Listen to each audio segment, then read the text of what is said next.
Depending on, okay. Good afternoon, good morning, wherever you are.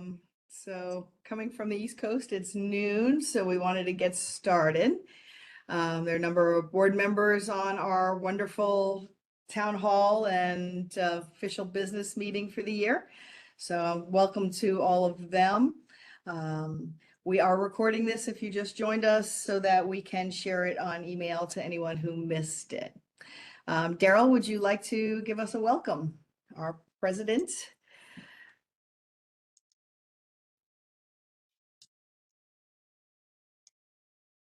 Daryl? It's on mute. Is he frozen? I don't know. It looks like he could be. He hasn't blinked. All right, well, then we'll get started with our slides going through, and then we can come back and Daryl can say hi then and add to anything, answer any questions we have. All righty, so this is the State of EAPA Town Hall and Business Meeting, September 16th, 2025. Okay, let's see how I can advance this. There we go. Quick update on agendas. This is our lovely hotel we're going to in San Francisco. We're going to do a quick staffing update, information about San Francisco, some financial updates, and a little bit more about strategic planning. Okay, so this is Debbie Morey. Many of you have known her from her previous career with EAPA. We are happy to say that Debbie has returned to our family. I always joke we're like the mob, you never leave the family. And Debbie has come back to replace Rosalind's job and serve working part-time for us while she raises her children to help us with members. Today, we're going to have 2 new member orientations she's going to be working with me on. So we are really excited to have Debbie with us. And she's involved in Volunteer Appreciation Week, virtual chapter events, and support for chapter leaders. So if you have a membership question, Debbie is at extension 0311, or if you just call us, we'll be glad to put you through to her. So we are really glad to have Debbie back. She understands the EAP world wonderfully. She gets you guys, and she also understands EAPA. So we are thrilled to have her back among the family. All right. Thank you. Glad to be back. There she is. Yay. Yeah. All right, and we've just added Steph Burkle to our group. Many of you might know her. She's worked for a number of treatment centers out on the West Coast, and she's part of the Orange County chapter. And she's also going to be involved in membership sales and trying to bring more, especially organizational members into the group. So we are thrilled to have her on board. So that's a wonderful addition to the EAPA family, just like Boyd is. She's going to be similar to kind of Boyd, but working with membership instead of sponsors. Okay, a little bit more about San Francisco. And again, this is another picture of the lobby of our hotel. It is just a stunning hotel. Our hotel, here, I'll go through these things. We are really excited about it. Our workshops are set, our keynotes. We had to just do a little shuffling of their times due to a family emergency of one, but they're all 3 are locked in. Our pre-cons are up. We hope that you can consider coming to a pre-conference. We have Thrive Informed Practices. We have Lyndon Harris, if you've never taken a course from him, wonderful on forgiveness. No, it's something we all could use. Jim Porter is doing a course on stress, so we're thrilled to have him back. Really in depth and really helps in learning about how to de-stress yourself and de-stress for your clients, which is, gosh, these days more than ever needed. And who am I missing? Oh, Jeff Gorder is going to be doing a session on disaster planning. He's going to do half a day on disaster planning. So we are really excited to have all those great speakers coming to do our pre-conference day on Thursday the 9th. You can still get in there. It's on our website, or if not, just give us a call. We'll be glad to help you. Also, we're going to have Elevating Ethical Awareness that evening. If you're coming to San Francisco, you might as well get that done if you're a seat. There is plenty of room there. We are filling up quickly in December, but we have plenty of room in San Francisco. All the awardees are notified. Bernie McCann will be receiving the Lifetime Achievement Award. We're so excited for him. Those who have worked with Bernie over the years, really, really a wonderful gentleman. We have Mark Attridge as Member of the Year with work with his AI study, along with Dan Hughes on that AI study. We have San Francisco is being named Chapter of the Year, and they're doing a whole bunch of things at our conference. There's going to be a fun run walk across the Golden Gate Bridge at sunrise. That will be a beautiful experience, but you got to register today. We're about to lock down because they have to order the buses. And they're also doing an improv night and as well as a dance machine party time with soul line dancing. So bring on your dancing shoes, come out to San Francisco, and thank you to the San Francisco chapter. Really, really excited that we've done so much work with them. And Brian LeBlanc has been awarded for the labor chapter winner, the labor winner for the year, the award on that. All right, we have 2 scholarship winners too. That's what we raise money for. One labor, one non-labor have been awarded for the year.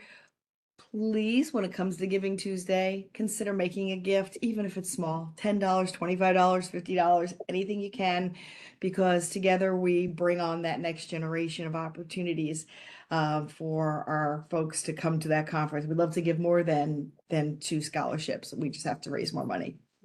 And our hotel is 96-97% full. I actually spent yesterday afternoon checking to some people to make sure that they had multiple rooms, that they actually wanted multiple rooms, because we are just about sold out. So it's wonderful to have that great problem. We hope you have a room. If you don't, give us a call. We'll see what we can do to help you. We don't promise we can get it for you, but we'll see what we can do. There's just a couple left. EAPA will be coming to the hotel on the front side of the conference. So the EAPs of higher education, if you're not familiar with them, will be hosting their conference on the front side. So we're glad to welcome them back. And they're going to be joining us in Norfolk again next year. So very exciting. And we have a lot of great sponsors coming to the conference.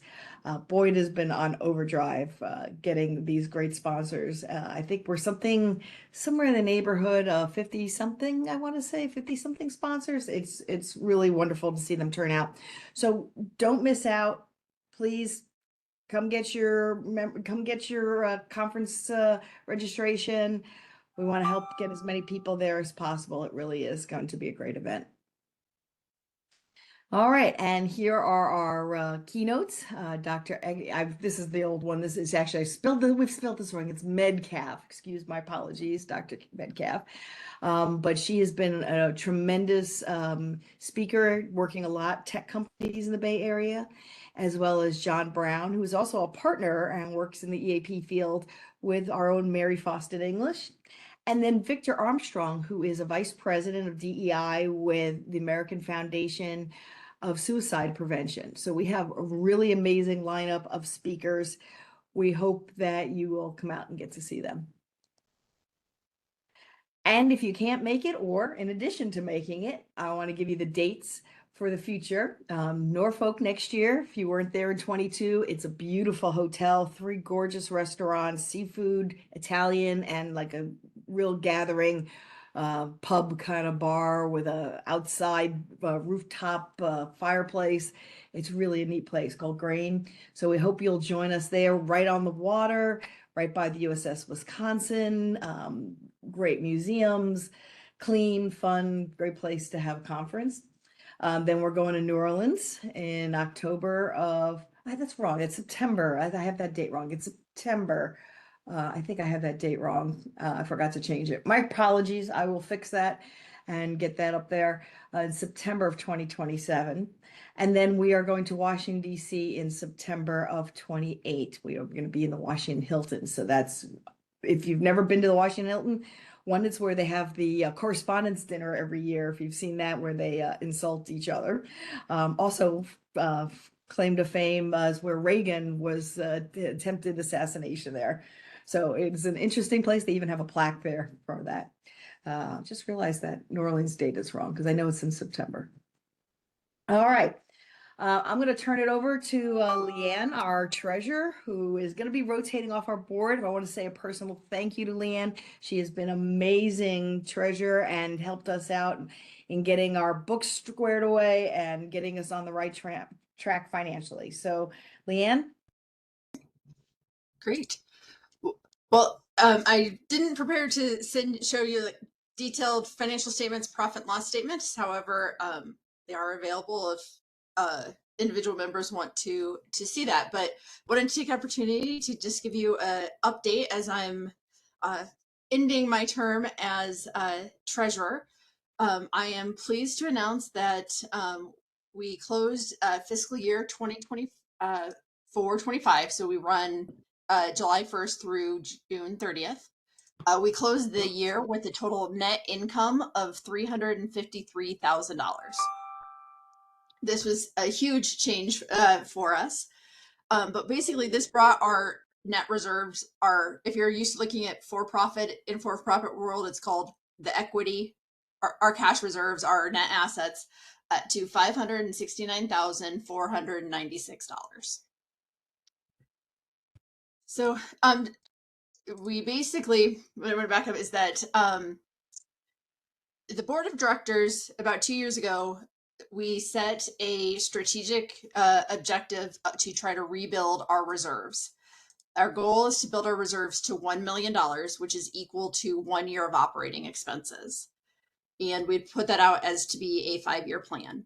Over the last 2.5 years, we've built that. So we're now currently, at the end of this fiscal year, have rebuilt those unrestricted reserves back to over $550,000. So as of this summer, we are over halfway to that goal. So many of you are probably aware that back in the summer of 2023, we sent a letter to our chapter leadership. So your local chapter and branch officers probably shared with you that we'd sent out a letter advising that we were in serious financial difficulty at the time and that our cash reserves had been depleted as we were coming out of COVID.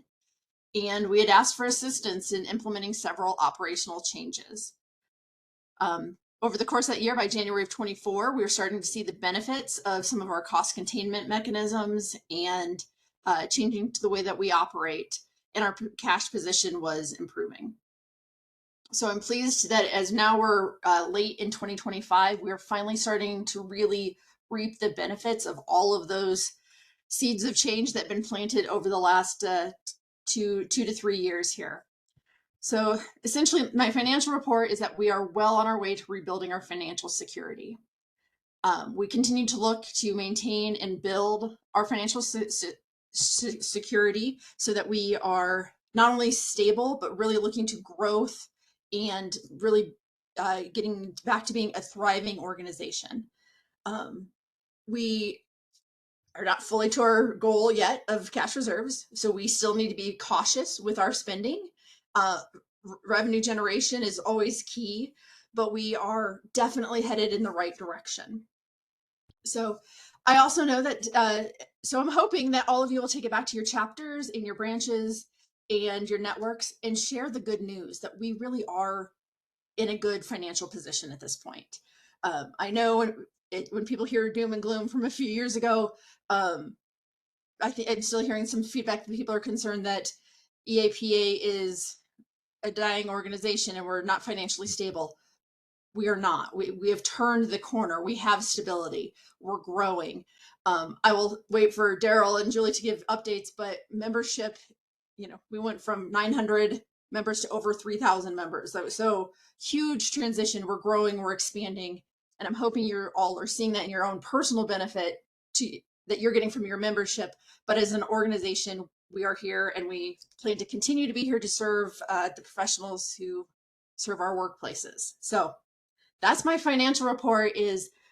We're halfway to our goal of rebuilding strategic reserves. Thank you to staff, board, Julie, for making those hard decisions to make cuts where we had to be able to get to this point.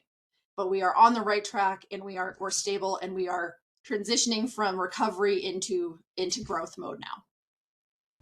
Thank you, Leanne. Yeah, when I came in, we had, I think, $6,000 in the bank and 900 members. And we're nearing 4,000 members and currently we're over 6,000 in 600,000 in the bank. So it's really been quite a turnaround. So, and as I said, I thank the board for all of their leadership in this area. I also thank the staff. Staff was being furloughed at that in 23. That they stuck with us is just a testament to their love of the mission and the people. So thank you. Yes. Well, and I really want to acknowledge staff and Julie for sticking with us and making those hard calls and implementing those things when you have to start telling people no and cutting services and cutting back and changing the way that we've always done things. It's not easy. And I know often you get the brunt of people's, I don't want to say disapproval isn't quite the right word, but their frustration in going through that change. So thank you for weathering that with us because we're now seeing the benefit of all of that hard work y'all did. So thank you. All right. Is Eric Nielsen here? I wasn't sure. Okay, well, he's a board member. Dan, maybe you wanted to address development efforts, what we've been doing on the development committee. Okay, well, hello everyone. Yeah, before I do that, I want to echo what's been said. Staff and the last couple of boards has worked very well together, making those hard decisions and taking it on the chin and shuffling things around. But we did stick together, and here we are, better than we have been in a long time, and that's amazing. Well, the development committee, we've been meeting and trying to come up with some ways to bring some extra revenue streams in. Um, I know Eric's talking to a lot of people within professional sports because, of course, he works for Major League Baseball, and they have some working memorandums with the other major sports in the U.S. Um, Greg and I have been looking at corporate sponsors, donations, if you will. Those doors have been pretty closed for a while. That part of the world seems to be a little bit conservative now. People don't want to spend, they don't know what's going on geopolitically with trade. So the bigger places are kind of uh, playing it close to the vest for now, but that's not going to stop us from knocking on doors and trying to get our foot in. And I'll use that as a segue to something that I was going to speak about. When we talk about donations to EAPA, I look at it more like it's an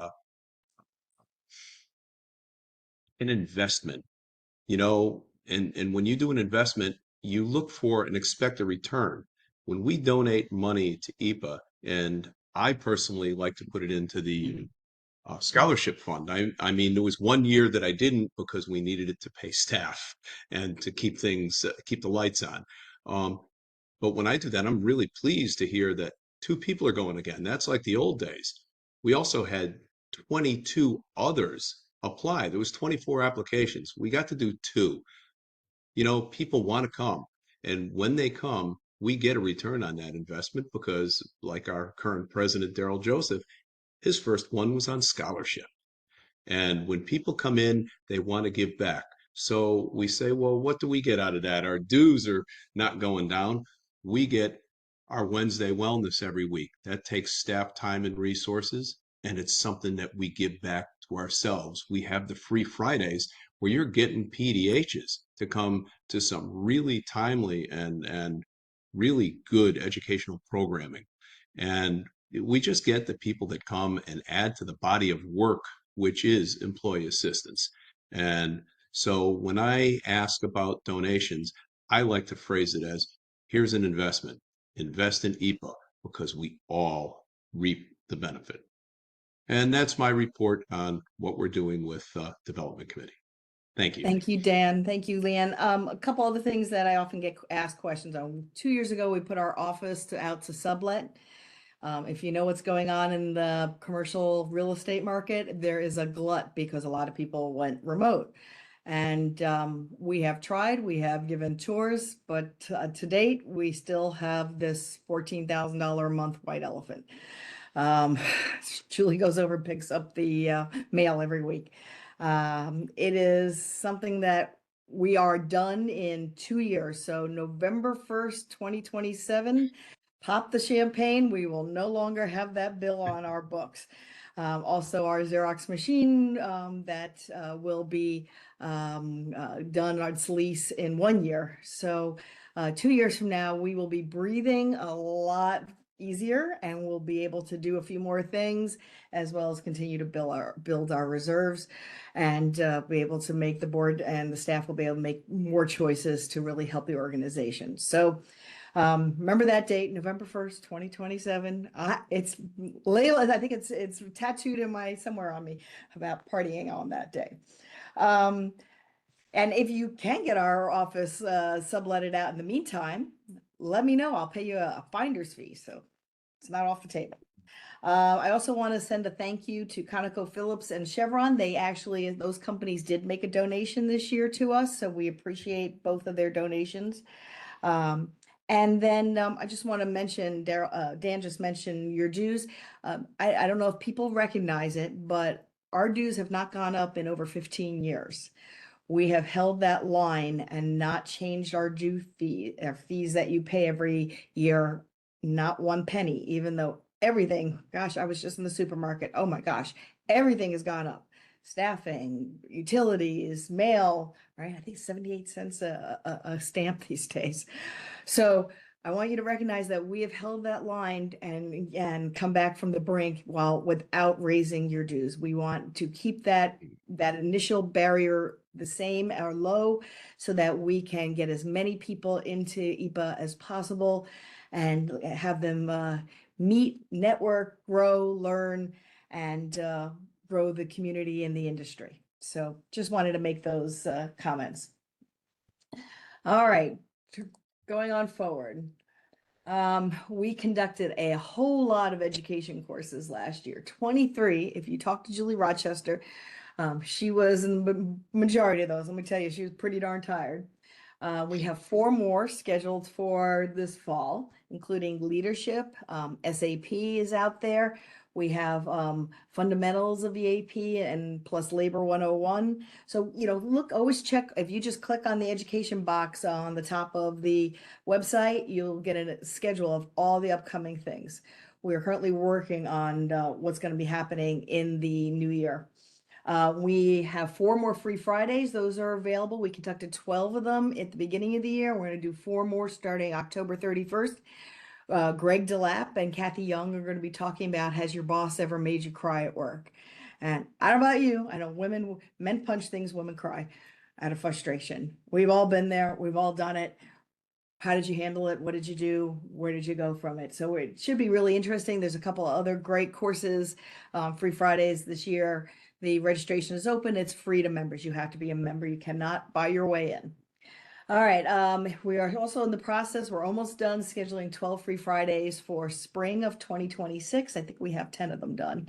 So that's exciting. We're also looking at courses for next spring, trying to find the latest and cutting edge for you. And then the EACC is volunteering and doing 6 mentoring sessions for SEEP candidates. So, and students. So we're really excited always about that. Rosemary runs those. Please encourage folks who are interested in the industry, if they're not a SEEP yet, they can go to fundamentals. They can come to the mentoring once they become a SEEP candidate mentoring program at no charge. It's great to be able to talk to the best and the brightest, the people who've had so much experience. They can ask questions. They get different topics every other month, but it's just a wonderful group. All right, a few things that are upcoming, and some of these will be rolled out at the conference. This was a flyer I've cut down a little bit here that Shay has made that's going out. If you would like to have that sent to you, just let us know. We'll be glad to, if you need to share it about what EAP work is. It's a nice flyer. We are going to be having an ambassador program rolled out that was the work of the marketing committee. And I'll tell you more about it at the conference, but it's going to be targeted towards bringing in graduate students into the EAP field. We've just signed on the dotted line to work with a marketing company named Feather. And no, that isn't a typo, there's no E. Um, Feather works with all the technologies that for-profits use in finding you. So if you click on something on Facebook, or if you're in a conference space, we'll be able to locate you. They call it geospatial mapping, and be able to locate people like a social worker or a counselor who may attend their conference at another association, and try and target an interest and bring them into EAPA. If you'd like to be involved, we're always looking. We'll be telling you more about it. We'll love to have more folks mentoring new folks, and helping graduate students as well. And then those who know Jim Jacobson, who is the husband of Laura Jacobson, we're going to be rolling out a legal program for members. If you don't know Jim, Jim is a healthcare attorney. He's a real slacker. Yale undergrad, Harvard Law School. He worked for APA. He's done government advocacy. He's just a who's who in the legal field. And we're going to be rolling out a program where you are going to be able to access Jim in all his abilities at a really a free way of getting to initial consultation, and a very discounted rate for if you need in-depth legal services. So it's something that most individuals do not have access to that. So if you need legal support, Jim will be here, and at a discounted rate, and he is just among the best in the healthcare field. So we're really excited to have these coming out. All right, coming up on the next slide. All right, Sherry Cordemanche was not able to be here today. She had to do a staff retreat at her full-time paying job. But Daryl is going to talk a little bit more about our strategic planning. Daryl? Thank you very much, Julie. I trust everyone can hear and see me at this time. I am not sure what happened at the beginning of the meeting. I was in the waiting area hanging out with both Julies, and we came in, and all of a sudden everything went haywire. Maybe a bit of a metaphor for our world and life in the world today, but we will take it and we will come back stronger, as we always do. Just before I go through some of the things we've been doing in relation to strategic planning, I would just like to also lend my thank you to the entire support team at EAPA.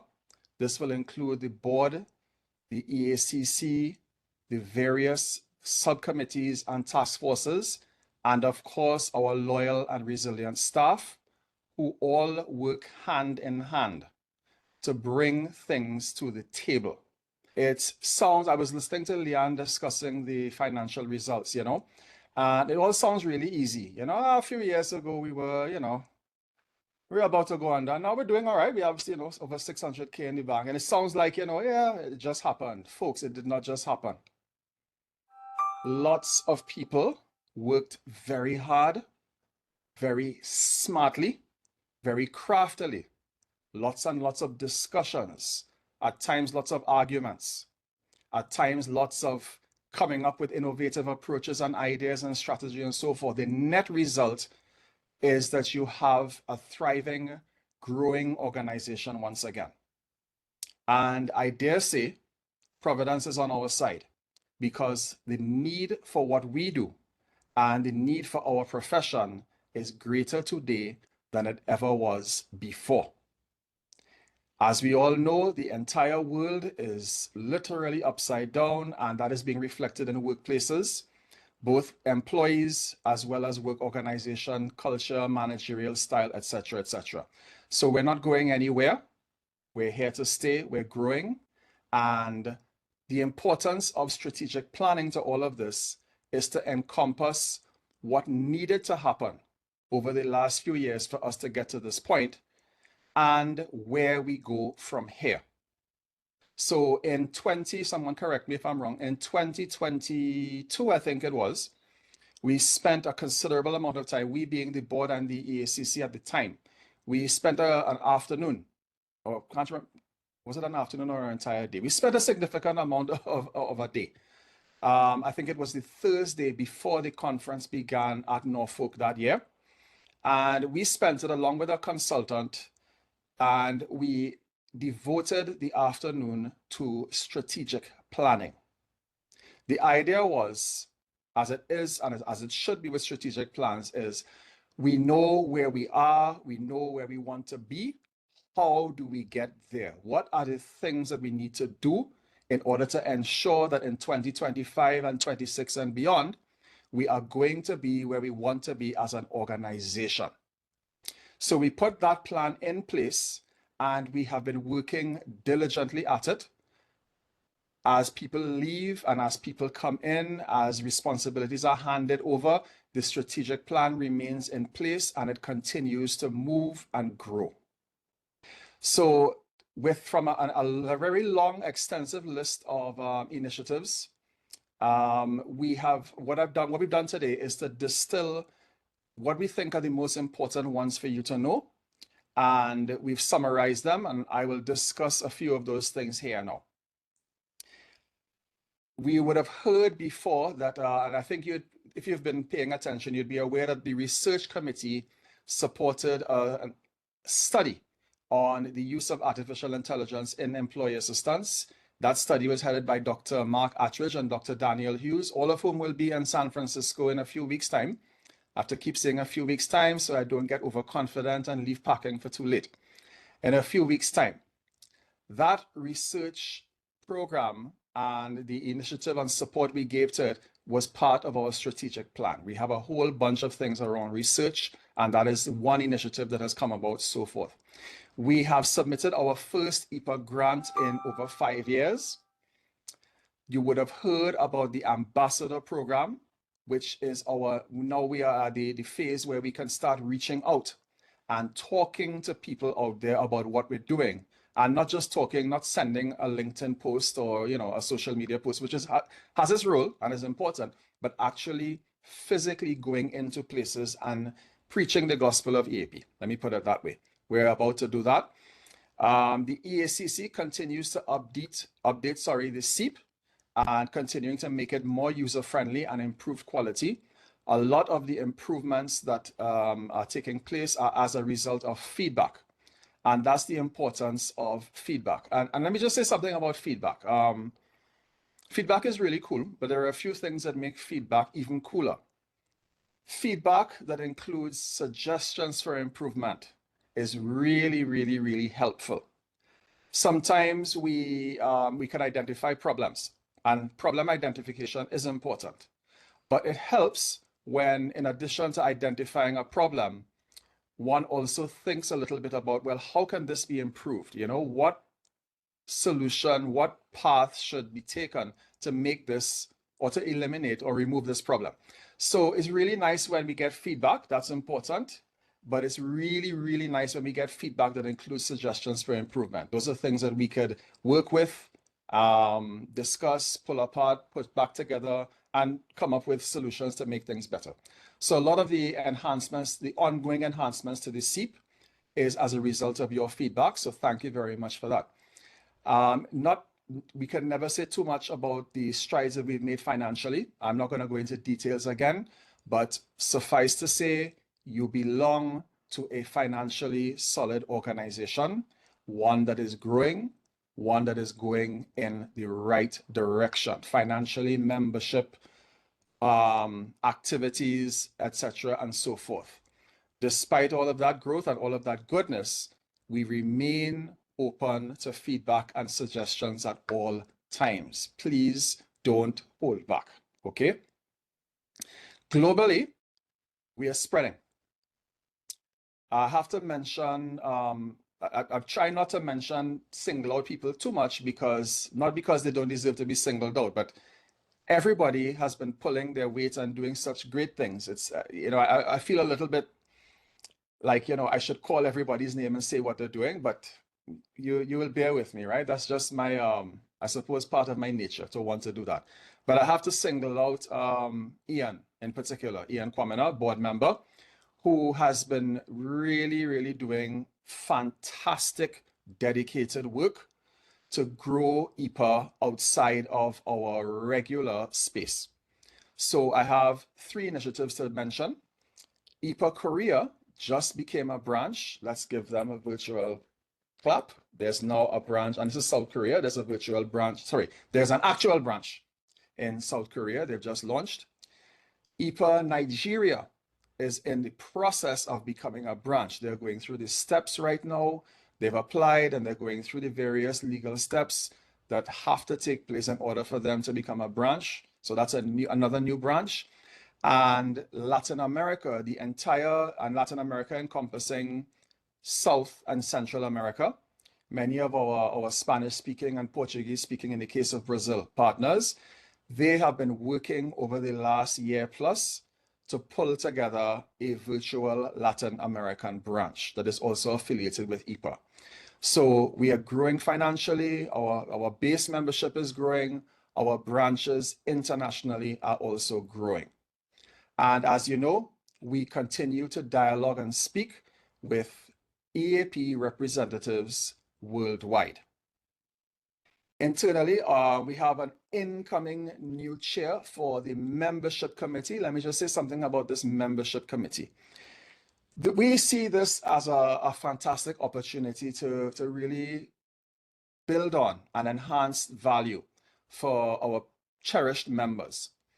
We have a new chair coming in, and I want to give thanks. We will do this in a more formal way in San Francisco in a few weeks' time. But I want to thank Eugene Farrell for being brave enough to carry the torch for the last year. And I have to say brave enough because it's a very bright, very hot and very heavy torch. But Eugene has carried it for the last year, and he'll be handing it over to John Murphy, who will be taking it from here. We are looking for volunteers with good energy, good vibes, good ideas to join with this membership committee. We continue to do everything that we can to make this the association that you think of first when you think about your associations, but we want the committee to have a laser focus on making things better for members. All right, so we want to give John all of our support, all of our wishes, everything else as the incoming chair of the membership committee.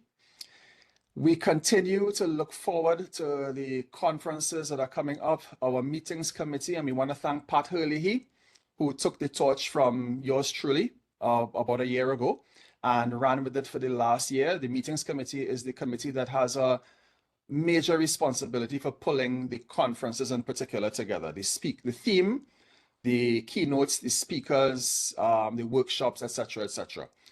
They have begun work on 2026 and beyond. So things are moving in train there.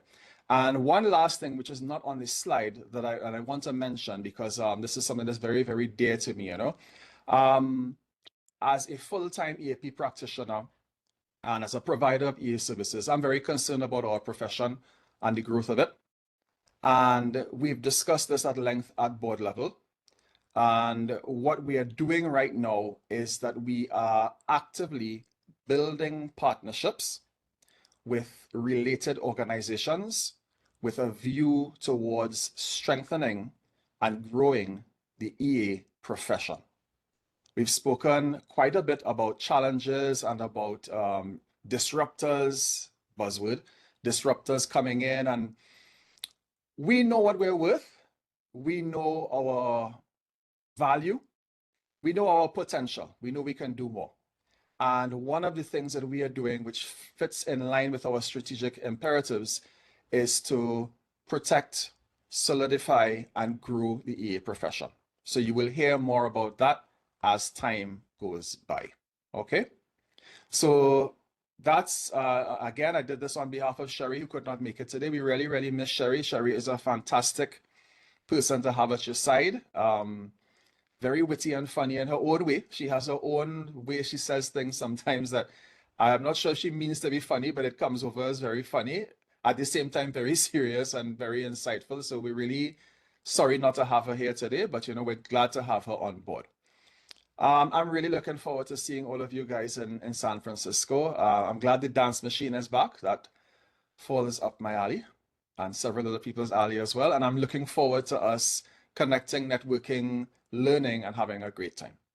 So I'll hand things over to Julie again, and she will take it forward from there. A couple of things. I also want to mention that from Pat Herlihy will be Roddy. It will be taking over the meetings committee. Roddy is our board member representing South Africa. So we are excited to have that. In fact, they're in the middle of their own conference in South Africa today. Otherwise, she would be here with us. So we're looking forward to that. I also looked up the correct dates for New Orleans in 2027. It is September 23rd through September 26th. So if you were thinking about New Orleans, those are the dates, 9/23 to 9/26 of 2027. And then we go on to Washington, D.C. But October still for Norfolk next year. All right, charging forward here. All right, well, there is our lifetime achiever and our editor of the Journal of Employee Assistance. We are seeking volunteers, so Bertie wants to get you up and running as he is beginning to ride off into the sunset. So he needs some more people, folks. Write an article, join the team. It doesn't take a ton of time. It really doesn't. And if you've read this journal lately, it is amazing. It is really some really great research has been published in it. There's some really good stuff, and it's a beautiful publication. You can be proud to show your boss, and you get it online as a member, and you can really say that you've made a difference. So reach out to Bernie or to me. My email is up there. Other things to mention here. We're always looking for volunteers, and the ambassador program will be needing folks.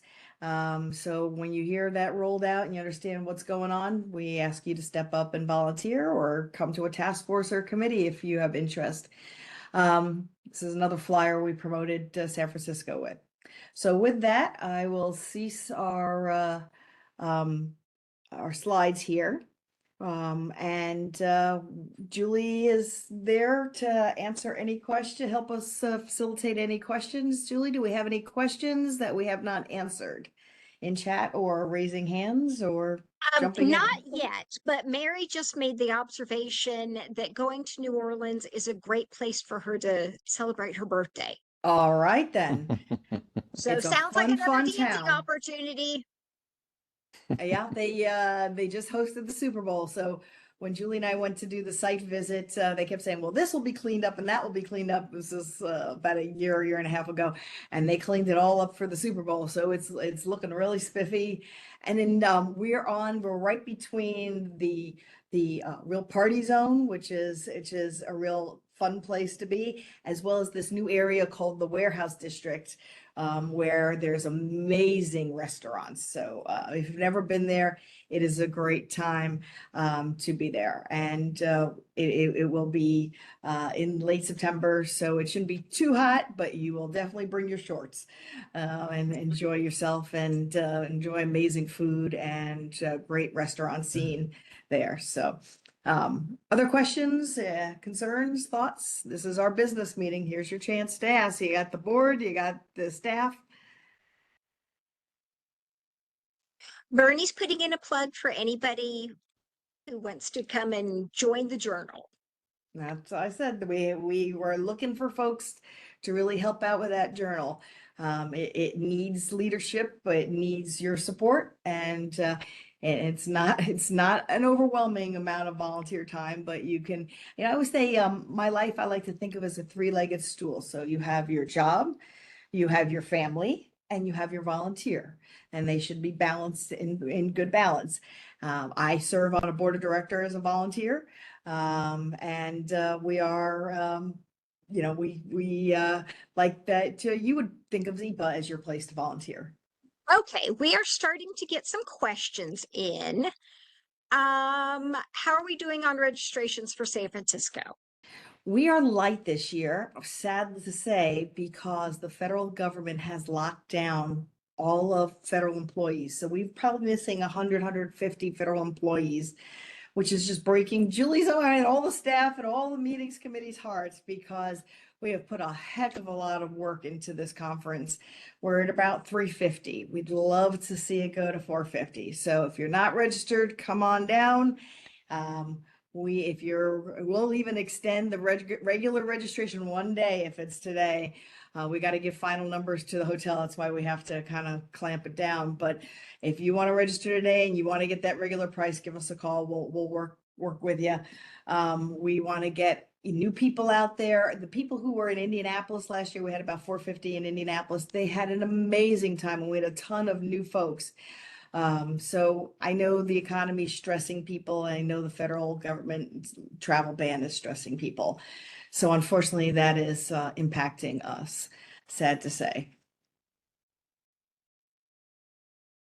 Just means we're gonna have to put out extra energy and spread it for those people who won't be coming. And that is something I am definitely up to that task. It is a beautiful hotel. It's in a lovely neighborhood right on the wharf. It is walking distance to Chinatown. We are having Fleet Week, so you can Uber or walk down a mile on the wharf and see the All the military big plane ships. show over the Golden Gate Bridge. It's going to be amazing. I'm even taking the staff out to Alcatraz as a team building exercise. Threaten to leave them in there if they don't work hard, right? They got to work hard Yeah. for you. I was just gonna I was say, gonna not, say, are not, we not to locking stay, We them can up or lock what? ourselves in there. not to stay, folks, just to visit, not to stay. But it'll be really it's really, and if you've never been to San Francisco, it's a beautiful city. It has multiple amazing restaurants, great museums, culture, symphony, everything you can think of, amazing history. It actually burned to the ground in the 1800s through a fire and was totally rebuilt. So it's the top of the tech area, which is south, going towards San Jose. North is the wine country, so take a wine tour. It is just an amazing part of the country, and if you've never been there, it is really a fun time. I know we have a lot of folks bringing some family and coming early or staying late.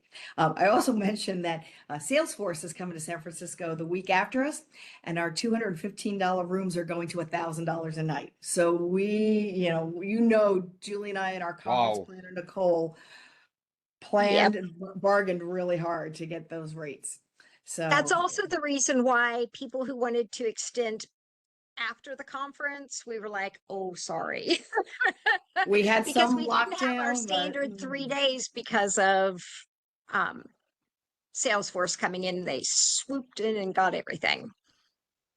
yeah, we had some on contract, but we couldn't add after that because they wanted the big dollars. So, come on in early and enjoy some time early into the city before the conference. It really is a beautiful city. It's going to be, our hotel overlooks the bay, and you can oversee Oakland and Cal Berkeley. Just a great time. Fun fact, I worked at Cal Berkeley in the 90s, and when I worked there, it was legal to be naked in the street. But no one you ever wanted to see naked was naked in the street. It was like your grandparents naked. No. No, glad that's gone. Can we just move on? It was an interesting place to work, I will say that. Well, we But don't anyway. have any other questions in chat, although Marcy did make an observation, which is good, that taking the BART from the airport into the city looks easy peasy. So it should be a pretty quick. And we do have a hand up. Dan? Right. Yeah, I've got a question. In my email this morning, I got the announcement of a peers conference next April in Seoul. And since the Korea branch has just come online, I'm hoping that EAPA is going to send some representative of EAPA there to kind of welcome them in. And I don't know if there's a pinning ceremony or anything. Julie and I did that in Tokyo a few years ago. But I think EAPA should make a presence there, and hopefully we have enough in reserves to do that. Their theme is on the transformation of the EA industry with artificial intelligence. And because we just had that study, I think it's something we need to start working on and looking at, because theirs comes up in the spring, which comes real quick. By the time we get through ours, reconcile ours, and we have the holidays, it's time to start planning plane tickets. But I'd like to see somebody from EAPA represented there. I think that's a good time and place so that it doesn't get lost. I did make the journey to Turkey, to Istanbul for the Global Summit this year. Let me tell you, because I try to save money, I think staff can tell you I'm frugal. It took me 3 planes to get there, including a stop down into Italy as someone had a heart attack in the back of the plane. So it took about 24 hours to get there. And on the way back, it took me 5 flights to get home. I went from Istanbul to Greece, Greece to Geneva, Geneva to London, London to Charlotte, and Charlotte to home. So anything to save a buck, but I definitely got my, and then all that gave me COVID. So I had the big prize. But I did represent us and got to speak on a panel in the Global Summit in Istanbul, which was a combination of the European Forum as well as a peer. Got together last year and did that. And it was where, it was an interesting place because it's where Asia meets Europe. So there's really a diversity that is second to none. There are women in full burqas that you only see eyes, and women on the bus that were in belly shirts and short shorts. So it was quite the both levels of a culture. It was very interesting, and got to really solidify a lot of great friendships for EAPA around the world. I also want to mention, while I have the floor, is I really do want to thank all the sponsors that we have coming to the conference. You know, and if you haven't heard me say this, your fee, if you don't want to know how the sausage is made, your fee basically covers you. It's like $450 just for your food. And then there's a little bit more that covers, you know, the staff work and all the marketing and audio visual and things like that for the conference. We make $0 on your fees. The fees that the dollars we make on the conference all come from our amazing sponsors. So we ask that come to the conference and come thank them and check out what they have to offer. If I always say, I've had several great people tell me that an EAP needs to build their team. You know, what treatment center do you use for this addiction or that addiction? What software do you use? You know, Harding EAP has been a great, Harding Software has been a great supporter for EAPA for years. Sierra Health and Wellness has been a great partner for this. We have some really TELUS Health. We've had BetterHelp coming along. So we really appreciate all our sponsors, especially those who purchase packages to really be there. It's just, we couldn't do it without them. And it is a good chunk of our budget every year.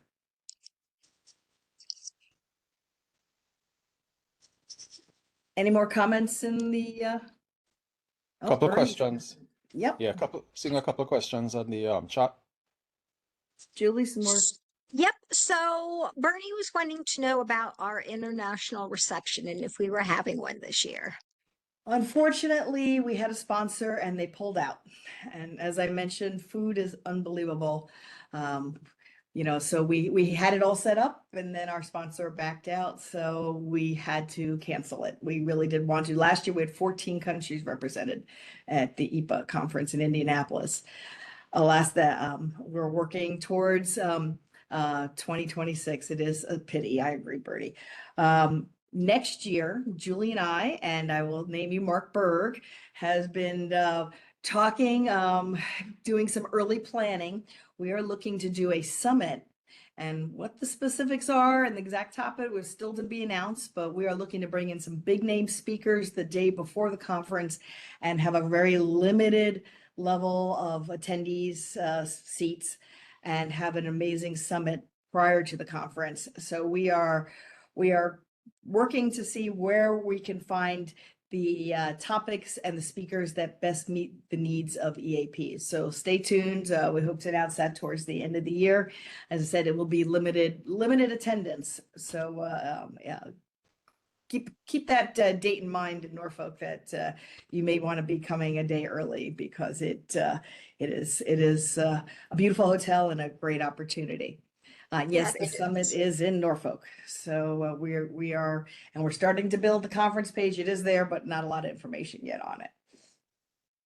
So, Ken Deptuck would like to, do you know the name of the hotel in New Orleans off the top of your head? It is the Hilton. Is it the Hilton Riverbend? I don't I remember believe which so. I Hilton it just pulled it is. up, so let me pull up the contract here. It is the Hilton New Orleans Riverside, 2 Poydras Riverside. Street, New Orleans, Louisiana. And let me tell you, Julie and I were ready to walk on that contract. Us and our conference planner, they Jeez. wanted like $300 a night, and we had to bargain. We were ready. We had compared hotels. We were ready to sign it online, but they kept wanting more and more. We got it down. I believe it's like $239 a night, which is like San Francisco, a steal Unbelievable. in New Orleans these days. And San Francisco and Washington, we got the price down to $199 in Washington D.C. So that's amazing. And next That's year, an unreal deal. yeah, and next year we're at 189 because we signed the contract several years ago. So we are really trying very hard to hold the price down for both the conference and the hotels. The big mitigating factor is the price of food. I got a lot of complaints in Portland that people wanted 24 hours of coffee. In Portland, each pot of coffee was $179. I kid you not. And it's So gone up. has gone up. So, our philosophy on that is we'd rather not raise your conference prices and have you just go spend $5 at Starbucks, probably in most lobbies, rather than raise your prices. And it's the better way to go. We do have coffee at breaks and at breakfast, but it is ridiculous. But that's how the sausage is made. So, any other questions? Not at the moment. Let me just check and see if we have any hands up. We do not. Later this year, Julie and I will be looking for 2029. So we're looking Midwest, Southwest, so we can move around the country. We've done Portland and San Francisco, so we're going to be looking either in the Midwest or the Southwest, trying to move it around. What's the question here? What was the question from Ken? I just caught the end of Oh, it. he wanted to know the dates The and what dates the again, hotel was. And September well, 23rd through September 26th in New Orleans, 2027. yes. Now, he was making the point about it not being on the Canadian Thanksgiving weekend. Remember that happens. Well, here's a challenge. I will tell you folks that here's the challenge. We have Jewish holy days in there. We have Canadian Thanksgiving. We have our competing NADAC holds its conference that time of year. So we are trying to work with our friends at other associations not to, compete for the same weekend, because we sometimes compete for the same attendees and sponsors. So there is only a limit. The other thing is we tried to move to September. This is intentional, because we learned that the federal government fiscal year ends September 30th, and a lot of them can get in under that September 30th deadline. When it goes to October, as most Americans know, we can never count on Congress to figure out a budget by October 1st. If you remember Portland, we had the stopgap special when they put a continuing resolution in and got all the feds in one quick week. But we never know if they're going to have a budget. So if we can get them before September 30th, they know they can plan. They usually have a budget by then and they can plan to come, given that their travel restrictions get lifted. So that's the logic on why we're trying to move it into mid to late September. We know we did a study once of trying to move earlier, and you overwhelmingly told us don't do it too any earlier, because around Labor Day weekend, we've got kids going back to school and we're just not ready. So between summer winding down and kids going back to school, we're got a sweet spot there in the end of September. But we are challenged some years with our colleagues and other conferences, as well as Thanksgiving, Canadian Thanksgiving, and Jewish high holy days we'd really like to ignore. So that's the answer. And if you had a magic answer to all of that, just let us know, because it's pretty darn hard to plan all this and make everybody happy. So we try. Things that people don't think about when they go, how come this isn't on this, or why is it on that? So those are some of the answers. All right. Doesn't look like we have any more questions. We had a couple of suggestions from Marcy for places to go. Austin and Santa Fe. I'll tell you Sound the tremendous. challenge of picking the places. One, they have to have a hotel that one gives us the cost of the rooms in the right price range. And two, they have to have enough conference space. We are a pretty good sized conference for a hotel, that we have to be able to put like 500 people in a ballroom, and we have to be able to put another ballroom with all our expo people. Julie and I, before we signed in Washington, we went to Baltimore, and we spent 2 days in Baltimore. We were underwhelmed. And one hotel was nice, but it was too small, it felt like Goldilocks. And one, I even have pictures of holes in the curtains, and it was just, the customer service was Crazy. lacking. So we walked away from Baltimore. We thought about it. We know EAPA's been there before, walked away from it. And we didn't think we could get what we wanted in DC, but we struck a hard bargain and we got into DC. It's also really nice because it's not far from a metro stop, and it's near Georgetown and lots of great neighborhood It's restaurants. really, really walkable. So Yeah. it's a location where when we finish at night, folks can get out and you can go explore, and it's a really, really great location. One of the hotels we checked out in San Francisco, when the hotel says, you're gonna have to make sure your people go to the right out of our hotel because the left goes to a bad neighborhood, we went, okay, next hotel. We want to make sure you're safe, it's happy, it's clean, it's reasonably priced, it has all the amenities we need, and you're gonna come home thrilled to be there. So we give you that commitment that Julie and I and our conference planner, Nicole, who will be there in San Francisco, you might meet her, work very hard to make sure that you get a wonderful experience every time, every year. We never want you to come back saying, oh my God, the food was horrible, or the neighborhood was scary, or the hotel was broken down. we don't want that. We want to have class goal, the champagne experience on a beer budget if we can. So that's what we're shooting for. All right. Ken is putting up about the labor chapter meetings. There's a few other groups meeting, the healthcare chapters meeting in San Francisco.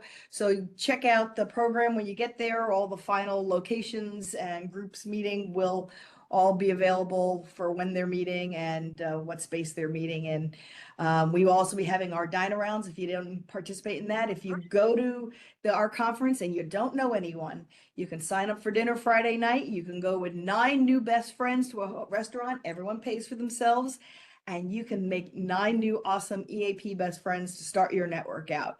So no one should be afraid to come to our conference if they don't know anyone. We're going to guarantee that you will have someone, or a handful of people to go home with, that you will continue to network with and grow your friends and your networking experience. And, I think people who come to our conference, one of the top things they say, they love to network. And of course, EAPs are some of the best people in the world, and everyone will always bend over backwards to help you. I always say, if I ever got stuck at an airport and there's no more hotel rooms open, I know I could look up my list and somebody would have a room for me. Just know it. You folks are the best. So with that, if there's no other questions or hot issues, I will wrap up this session. If you have any questions or suggestions, Julie and I are always welcome, and Daryl's always there, and the board is always there to hear it. And we implore you to get involved, make a difference, make that the third leg of your stool. And we hope that you come to San Francisco, and we also hope you think about Norfolk next year. All right, with that, we will bid you adieu. Thank you, everyone, and have a wonderful rest of your day. And there's new membership orientation at 3 and 7 today, Eastern Time.